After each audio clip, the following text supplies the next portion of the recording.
Let's go!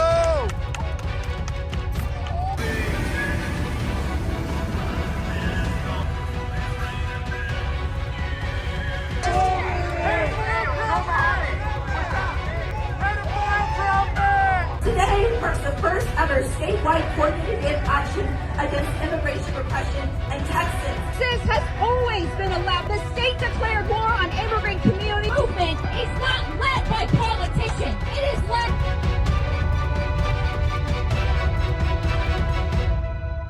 அரண்சை நண்பர்களுக்கு வணக்கம்.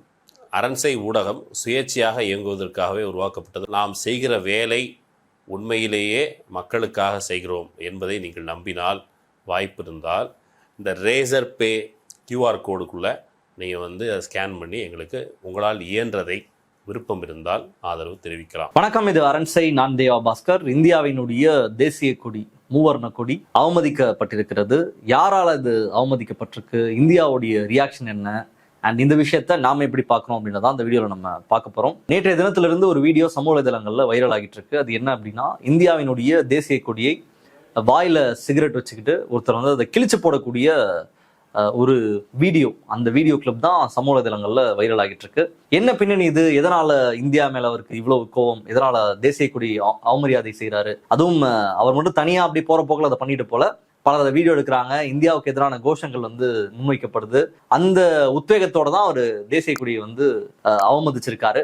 என்ன பின்னணின்னு பார்க்கும் பொழுது பல அதிர்ச்சிகரமான தகவல்கள் வந்தது. அது என்ன அப்படின்னா, எதனால இந்த ஒட்டுமொத்த கோவம் இந்தியாவின் மீது, இந்தியர்கள் மீது, தேசிய கொடியை கிழிக்கிற அளவுக்கு என்ன கோவம் அவங்களுக்கு அப்படின்னு பார்த்தோம் அப்படின்னா, இந்தியர்களுடைய வருகை அவங்க ரொம்ப டிஸ்டர்ப் பண்ணியிருக்கு. இந்த இன்சிடென்ட் நடக்கிறது அப்படிங்கிறது அமெரிக்காவில் இருக்கக்கூடிய டெக்சாஸ் மாநிலம், அங்க இருக்கக்கூடிய டாலாஸ் அப்படின்ற ஒரு சிட்டியில தான் இந்த போராட்டம் அப்படின்றது நடக்குது. அங்க இருக்கக்கூடிய அரசு கட்டிடத்திற்கு முன்பு, அதாவது அங்க இருக்கக்கூடிய அந்த சிட்டி கவுன்சில் அப்படின்னு சொல்லுவாங்க, அது அவங்களுடைய அரசு நிர்வாகம் நடக்கக்கூடிய ஒரு இடம்.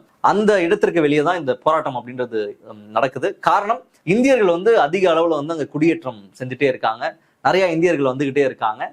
அந்த இந்தியர்களுடைய வருகை எங்களை டிஸ்டர்ப் பண்ணுது, எங்களினுடைய உரிமைகள் பறி போகுது. அதாவது எங்க ஊர்ல அவங்க இருந்தது போக இன்னைக்கு இந்தியர்களுக்கு வாழக்கூடிய இந்த டாலாஸ் பகுதியில நாங்க வாழ்ற மாதிரியான ஒரு சூழல் உருவாகி இருக்கு. அப்போ இந்தியர்கள் வெளியேற்றணும், இதுக்கு மேல இந்தியர்கள் இங்க வரக்கூடாது. H1B விசால நிறைய முறைகேடு நடக்குது, அதை சரி செய்யணும். இந்த இமிகிரண்ட்ஸ்னால நாட்டுல பிரச்சனை அப்படின்றது ரொம்ப ஜாஸ்தி ஆயிட்டு இருக்கு. நாங்க எங்களுடைய ஒரிஜினாலிட்டியை இழந்துட்டு இருக்கோம் அப்படின்ற மாதிரி நிறைய கோபம் அவங்களுக்கு இந்தியர்கள் மேல இருக்கு. குறிப்பாக டாலாஸ் பகுதியில நிறைய இந்தியர்கள் வசிக்கிறாங்க. அவங்களுடைய என்ட்ரி, அவங்க தொடர்ச்சியாக இங்க வருவது, அண்ட் அது மட்டும் இல்ல, அவங்களுடைய எல்லாமே இங்க நடந்துட்டு இருக்கு. அதாவது ஒரு இந்தியர் அங்க வராங்க அப்படின்னா அவங்க அதுக்கப்புறம் அவங்களுடைய ஃபேமிலி வரும், அவங்களுடைய சரௌண்டிங்ஸ்குள்ள அவங்க ஒண்ணு சேருவாங்க. அவங்களுடைய கலாச்சாரம், அவங்களுடைய உணவு பழக்கம், அவங்களுடைய கடவுள் வழிபாடு, இப்படி எல்லாமே வந்துருது. அப்போ எங்களுடைய நேட்டிவ் சிட்டிசனா இருக்கக்கூடிய நாங்க, அந்த மண்ணில் இவ்வளவு ஆண்டுகளாக வாழ்ந்துட்டு இருக்கக்கூடிய நாங்க, அந்த நகரத்தை உருவாக்கிய நாங்கள் ஒரு இரண்டாம் தர குடிமக்களாக நாங்க மாறிக்கிட்டே வரோம். இந்த போக்கை அரசாங்கங்கள் கண்டுக்க மாட்டாங்க அப்படின்னு சொல்லி ரொம்ப தீவிரமா அங்க எதிர்த்துட்டு இருக்காங்க. அது மட்டும் இல்லாம எங்க இருந்து போய் செட்டில் ஆகக்கூடிய நபர்களும் அமெரிக்கால போய் செட்டில் ஆகுறாங்க, இல்ல மற்ற நாடுகள்ல போய் செட்டில் ஆகுறாங்க அப்படின்னா அவங்க அந்த நாட்டினுடைய கலாச்சாரத்தை ஏற்றுக்கொண்டு அந்த ஃப்ளோல அவங்க போறாங்களான்னு கேட்டீங்கன்னா அதுல மிகப்பெரிய விமர்சனம் அப்படின்றது இருக்கு. எங்க போனாலும் அவங்க அங்க போய் ஒரு சாதியா இயங்குறது, சாதிய குழுக்களா இயங்குறது, அவங்களை டிஸ்டர்ப் பண்ற வகையில, அவங்களை வெறுப்பேற்றுற வகையில அந்த நாட்டினுடைய நடைமுறைக்கு ஒவ்வாத பல விஷயங்களை செய்யறது அப்படின்றது தொடர்ச்சியான பேசு பொருளாக இருக்கு. குறிப்பாக டாலாஸ்லயே பட்டேல்ஸ் ரொம்ப அதிகமா இருந்து அவங்க எல்லாம் கூடுறாங்க. பட்டேல்ஸினுடைய ஒரு மாநாடு, ஒரு ஈவெண்ட்ஸ் மாதிரி நடக்குது. தமிழ்நாட்டுல இருந்து போனா அவங்க ஒரு சாதியா ஃபார்ம் பண்ணி, ஒரு கம்யூனிட்டியா ஃபார்ம் ஆகி அவங்களுக்குள்ள ஈவெண்ட்ஸ் நடத்துறது, ஃபங்க்ஷன்ஸ் நடத்துறதுன்ற மாதிரி தொடர்ச்சியாக இன்னும் இங்க இருக்கக்கூடிய பிற்போக்கு கருத்தியலை போய் அந்த மண்ணிலையும் அவங்க விதைச்சிட்டு இருக்கிறத நம்மளால பார்க்க முடியுது. முஸ்லிம்ஸ்க்கு எதிரான ஒரு ஹேட் கேம்பெயின் கூட அங்க பண்ணிருக்காங்க. புல்டோசர் அரசியலை வைத்து ஒரு இந்தியாவினுடைய இண்டிபெண்டன்ஸ் டே செலிப்ரேஷன்ல புல்டோசர் அரசியல், யோகியினுடைய புல்டோசர் அரசியலை வச்சு பண்ணதெல்லாம் நம்ம பார்த்தோம். இப்படி இந்த நாட்டில இருந்து போனாலும் இங்க இருக்கக்கூடிய பிற்போக்கான கருத்துக்களை தொடர்ச்சியாக அங்க போய் அவங்க ஸ்ப்ரெட் பண்ணிட்டே இருக்கக்கூடிய வேலையை செஞ்சுட்டு இருக்காங்க. அப்போ ஏற்கனவே அவங்க எல்லாரும் மொத்தமா இந்தியர்கள் தான் பாக்குறாங்க. பட் இங்க இருக்கக்கூடிய இந்தியர்கள் அங்க போனாலும் அவங்க இன்னும் இங்க இருக்கக்கூடிய பிற்போக்கு கருத்தியலை புடிச்சிட்டு தான் சுத்துறாங்க. அந்த கோபத்தினுடைய வெளிப்பாடாக தான் இந்திய தேசிய கொடி அவமரியாதை செய்யப்பட்டிருக்கு. கிளேட்டன் வாக்கர் அப்படிங்கிற ஒருத்தர் தான். அவர் அந்த பகுதியினுடைய ரெசிடென்ட், அந்த மண்ணின் மைந்தர், எல்லாருக்கும் புரியுற மாதிரி சொல்லணும் அப்படின்னா. அவருக்கு அந்த கோபத்தினுடைய வெளிப்பாட்டை காட்டும் விதமாக தான் தேசிய கொடியை அவமானம் பண்ணியிருக்காரு. இது இன் ஜெனரல் இதை வந்து நம்ம பார்த்தோம் அப்படின்னா நிச்சயமாக நம்மளால இதை ஏற்றுக்கொள்ளவே முடியாது. இதற்கு எதிரான கண்டனங்கள் ஏதாவது வந்திருக்கா, இந்தியா தரப்புல இருந்து ரியாக்ட் பண்ணிருக்காங்களா, இதை கண்டிச்சிருக்காங்களா அப்படின்னு பாத்தீங்கன்னா பெரிதாக அபிஷியலா எதுவும் இல்ல. அந்த இடங்கள்ல கூட பெரிதாக எதுவும் இல்ல. வெறும் சோசியல் மீடியால கமெண்ட்ஸ்ல நிறைய பேர் வந்து போடுறாங்க, உங்களுடைய அரசாங்கத்தை போய் கேள்வி கேளுங்க. அப்ப இதுக்கெல்லாம் காரணம் வந்து நீங்க வச்சிருந்த லாஸ், அந்த லாஸை பயன்படுத்தி தான் அவங்க எல்லாம் அங்க வந்திருக்காங்க. அப்போ சட்ட ரீதியாக தான் வந்து அவங்க குடியேறி இருக்காங்க. அப்படி இருக்கும்போது நீங்க அவங்களதான் கேள்வி கேட்கணும். ஒரு நாட்டினுடைய கொடியை அவமதிப்பது சரியல்லன்னு சொல்லி சமூக வலைதளங்கள்ல பலரும் கமெண்ட் பண்றதை நம்மளால பார்க்க முடியுது. அண்ட் இதில் இன்னும் ரொம்ப குறிப்பிட்டு நம்ம சொல்லணும் அப்படின்னா, இந்த சட்டவிரோத குடியேற்றத்தினால இந்தியர்கள் உள்ள வந்திருக்காங்க, அவர்களை வெளியேற்றணும் அப்படின்றதுல ட்ரம்பினுடைய ஆதரவாளர்களும் இதுல மிச்சம் வைக்கப்படலை. இன்னைக்கு அரசாங்க பதவிகளே நிறைய ட்ரம்பினுடைய ஆதரவாளராக இந்திய வம்சாவளியை சேர்ந்த பலரும் இருக்காங்க. கேஷ் பட்டேல்னு ஒருத்தர் இருக்காரு, அதான் FBI டைரக்டர். விவேக் ராமசாமின்னு ஒருத்தர் இருக்காரு, அவர் பிரசிடென்ட்டுக்கே கூட அவர் வந்து நிக்க போறாருன்ற அளவுல பேசினாங்க. அவர் தான் முதல்ல ரிப்பப்ளிகன் கேண்டிடேட்டா வர வேண்டியது. அதுக்கப்புறம் தான் ட்ரம்ப் வந்து அதை ஓவர்டேக் பண்ணாரு. இவர் எல்லாரும் இந்திய வம்சாவளியை சேர்ந்தவர்கள். பட் அவங்க வந்து பிறந்து வளர்ந்ததே அங்கதான். அவங்க வந்து ஒரு அமெரிக்கன் சிட்டிசன். பட் அவர்களையும் அங்க இருக்கக்கூடிய அந்த ஒயிட் அமெரிக்கன் சிட்டிசன்ஸ் வந்து விட்டு வைக்கல. அவர்களையும் வெளியே போக சொல்றாங்க. உங்களுடைய பண்டிகை இங்க கொண்டு வராதீங்க, அது வந்து குப்பை அப்படின்றது சொல்றாங்க. தீபாவளி பண்டிகையை இழிவுபடுத்தி பேசியிருக்காங்க. இந்து மத கடவுள்களை வழிபடுத்தி பேசுறாங்க, இந்து மதத்தை இழிவுபடுத்தி பேசியிருக்காங்க. இப்படி ஏகப்பட்ட பிரச்சனையை அங்க இருக்கக்கூடிய மக்கள் பண்றாங்க. குறிப்பாக ஒயிட் கிறிஸ்டியன் அமெரிக்கன் சுரட்சியாக அதை பண்ணிட்டு இருக்காங்க. அப்படி இருந்தும் இந்தியர்கள் தரப்புல இருந்து இங்க நம்ம பேசிட்டு இருக்கக்கூடிய பலர் இருக்காங்க, அவர்கள் தரப்புல இருந்து எந்த ஒரு பதிலும் கொடுக்கப்படல. குறிப்பாக ட்ரம்ப் வந்து எதை சொல்லி ஆட்சியை பிடித்தாரோ, இங்க வந்து இல்லீகல் இமிகிரன்ஸ்னால தான் பிரச்சனை. அமெரிக்கா வந்து ஒரு சொர்க்க பூமியாக இருந்தது. இந்த சொர்க்க பூமியில வந்து இல்லீகலா நிறைய இமிகிரன்ட்ஸ் வந்தாங்க. அந்த இமிகிரன்ட்ஸ்லாம் வந்து உங்களுடைய வாய்ப்புகளை பறிச்சுக்கிட்டாங்க. இன்னைக்கு அமெரிக்கா இவ்வளவு பிரச்சனை சந்திக்குது. பலருக்கு வீடு இல்லை, பலருக்கு வந்து ஒழுங்கான சம்பளம் இல்லை, பலர் வந்து ஹெல்த் கேர் பெனிஃபிட்ஸ் அடையாம இருக்காங்க, இவருடைய குழந்தைகள் வந்து ஒழுங்கா படிக்காம போறாங்க, இவ்வளவு ட்ரக்ஸ் நாட்டுக்குள்ள வந்திருக்கு, இவ்வளவு பிரச்சனை. அமெரிக்காவில் இருக்கக்கூடிய எல்லா பிரச்சனைக்கும் காரணம் அமெரிக்கர்கள் கிடையாது, வெளியேந்து வந்து குடியேறக்கூடிய நபர்களாலதான் இவ்வளவு பிரச்சனை வந்து அமெரிக்கா சந்திச்சிட்டு இருக்கு அப்படின்னு ட்ரம்ப் செய்த பிரச்சாரம். அந்த பிரச்சாரத்திற்கு ஆதரவாக தான் பெரும்பான்மையான மக்கள் அங்க வாக்கு செலுத்தியிருக்காங்க. பலரும் வெளியிலிருந்து கூட ட்ரம்பை ஆதரித்து, இந்தியாவிலிருந்து ஆதரித்து கூட பலரும், ட்ரம்ப் மட்டும் கிடையாது, ட்ரம்பை அமெரிக்காவில் ஆதரித்தவர்கள், வெளியிருந்து ஆதரித்தவர்களுமே கூட அவர் பேசுறது சரிதானே, இல்லீகலா இமிகிரன்ஸ் வரக்கூடாது, இமிகிரன்ஸ்னால பிரச்சனை அப்படின்னு அவர் சொல்றது சரிதானே அப்படின்னு சொல்லி பல இந்தியர்களுமே இல்லீகல் இமிகிரன்ஸோட இது நின்றோம், அதாவது சட்டவிரோதமாக குடியேற நபர்களோட இது நின்றோம்னு நினைச்சவங்களுக்கு இன்னைக்கு இமிகிரன்ஸ்னாலே பிரச்சனை. நீ வந்து ஒரு ஒயிட் அமெரிக்கன் கிறிஸ்டியனா நீ இல்லனாலே உனக்கு பிரச்சனை, நீங்க இந்த நாட்டுல வேற ஒரு ரேஸ்ல நீங்க இருந்தீங்கனாலே நீங்க வந்து இந்த நாட்டிற்கு எதிரானவர்கள் அப்படின்னு சொல்லி இமிகிரன்ஸாலேயே வளர்ந்த அந்த நாடு இமிகிரன்ஸ்க்கு எதிரான ஒரு பிரச்சாரத்தை பண்ணி இன்னைக்கு இந்தியர்களுக்கு முதல்ல ஒரு ஆப்பு அப்படின்றது இந்தியர்கள் தான் அங்க சிக்கியிருக்காங்க. நிறைய இந்தியர்கள் அங்க குடியேறி இருக்காங்க. குறிப்பாக வட இந்தியால இருந்து நிறைய கம்யூனிட்டிஸ், குறிப்பாக பட்டேல் மாதிரியான கம்யூனிட்டிஸ் எல்லாமே டாலஸ் பகுதியெல்லாம் ரொம்ப டென்ஸா வாழ்ந்துட்டு இருக்கக்கூடிய நபர்களாக இருக்காங்க. அவர்கள் எல்லாரும் இன்னைக்கு குறிவைக்கப்பட்டிருக்காங்க. ஸோ நம்மளுடைய பார்வை இதுல என்ன அப்படின்னா, இந்த வலதுசாரி அரசியல் அப்படின்றது இன்னொரு நபரால தான் அவங்களுக்கு ஆபத்து. இந்த நாட்டில் இருக்கக்கூடிய எல்லா பிரச்சனைக்கும் காரணம் இன்னொரு நபர். இதுதான் வலதுசாரி அடிப்படையினுடைய பேஸ். இப்ப தமிழ்நாட்டுல சீமான் வந்து தெலுங்கர்களை சொல்லுவாரு,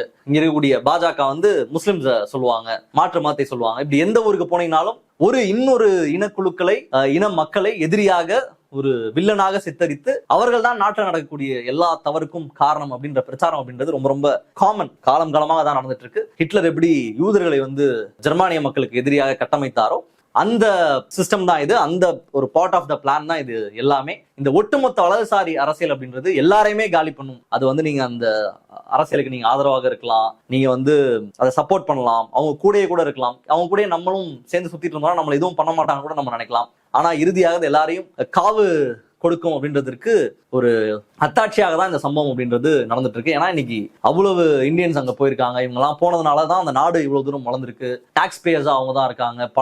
இன்னைக்கு அந்த நகரம் உருவானதுல இமிகிரன்ஸினுடைய நகரம் தான் அமெரிக்கா அப்படின்றது. அது வந்து ஒரு செவ்விந்தியர்களுடைய பூமி. அங்க ஒரு மிகப்பெரிய இனப்படுகொலையை நடத்திய பிறகுதான் வெள்ளையர்கள் போய் அங்க செட்டில் ஆகுறாங்க.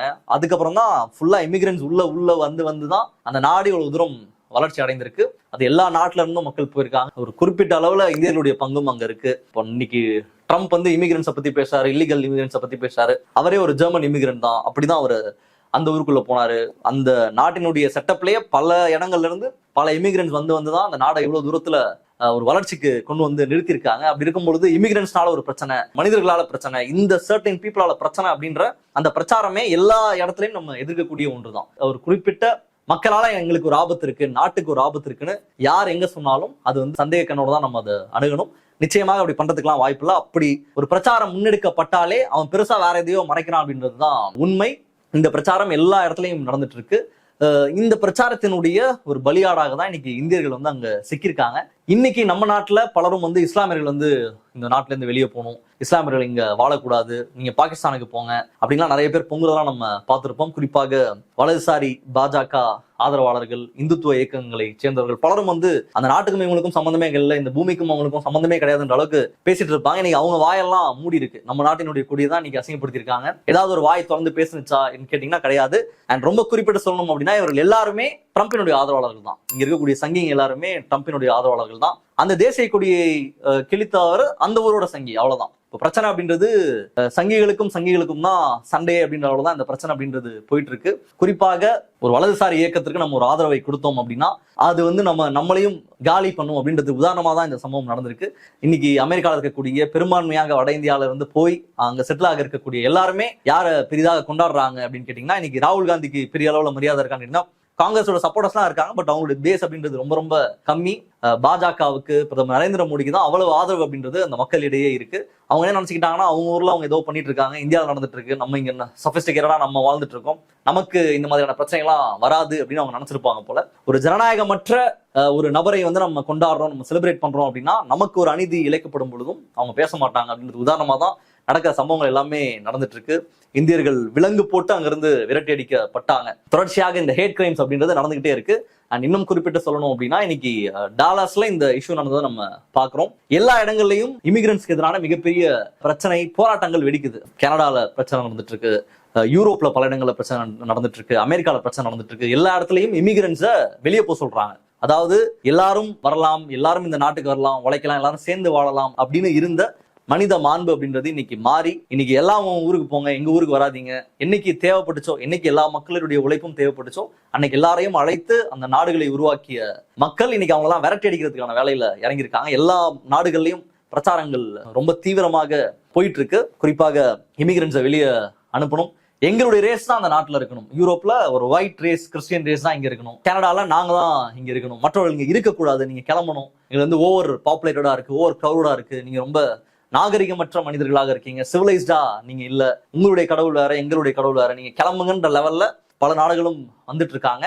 ஆனா எல்லா நாடுகள்லயும் அந்த தலைவர்களாக யார் இருக்காங்க அப்படின்னா இந்த கருத்தை பேசக்கூடிய நபர்கள் தான் எல்லா நாடுகள்லயும் தலைவர்களாகவும் உருவாக்கிட்டு வராங்க. உலகம் முழுவதுமே ஒரு வலதுசாரி பாசிசத்தை நோக்கி போயிட்டு இருக்கிறது தான் இதை உணர்த்துது. இன்னைக்கு மக்கள் அதே அரசியலை திரும்ப திரும்ப தூக்கி பிடித்தாங்க அப்படின்னா இறுதியில அந்த அரசியலே அவர்களை பலி கொடுக்கும் அப்படின்றதுக்கு உதாரணமா தான் நடந்துட்டு இருக்கக்கூடிய சம்பவங்கள் நிகழ்ந்துட்டு இருக்கு. அன்பார்ச்சுனேட்லி இந்திய தரப்புல இருந்து எதற்குமே பதில் சொல்லல. ட்ரம்ப்பை எதிர்த்து பேசுறது கூட நம்ம நாட்டுல யாராலையும் முடியாது. இங்க அவர் ஆட்சிக்கு தான் நடந்துட்டு இருக்கு. அவருடைய அட்மினிஸ்ட்ரேஷன்ல இருக்க இந்தியர்களுக்கு எதிராகவே அங்க மிகப்பெரிய போராட்டங்கள் அல்லது வெறுப்பு அப்படின்றது பரவப்பட்டு இருக்கு. ஸோ இது எங்க போய் முடியும் அப்படின்றது நமக்கு தெரியல. கிட்டத்தட்ட ஒரு நல்ல எண்ட் மாதிரி தெரியல, ஒரு மோசமான இடத்துக்கு தான் இதை கொண்டு போய் சேர்க்கும் இந்த வெறுப்பு, இந்த பிரிவினைவாத கலாச்சாரம் அல்லது இந்த வலதுசாரி கருத்தியல் அப்படின்றது மக்களை பிளவுபடுத்தக்கூடிய அரசியல் என்னைக்குமே எல்லாருக்குமே எதிராக தான் முடியும் அப்படின்றது தான் நடந்துட்டு இருக்கக்கூடிய நிகழ்வுகள் சுட்டி காட்டுது. உங்களுடைய பார்வை என்ன அப்படின்றத நிச்சயமா கமெண்ட்ல போடுங்க. மற்றவர்களை சந்திப்போம். நன்றி, வணக்கம்.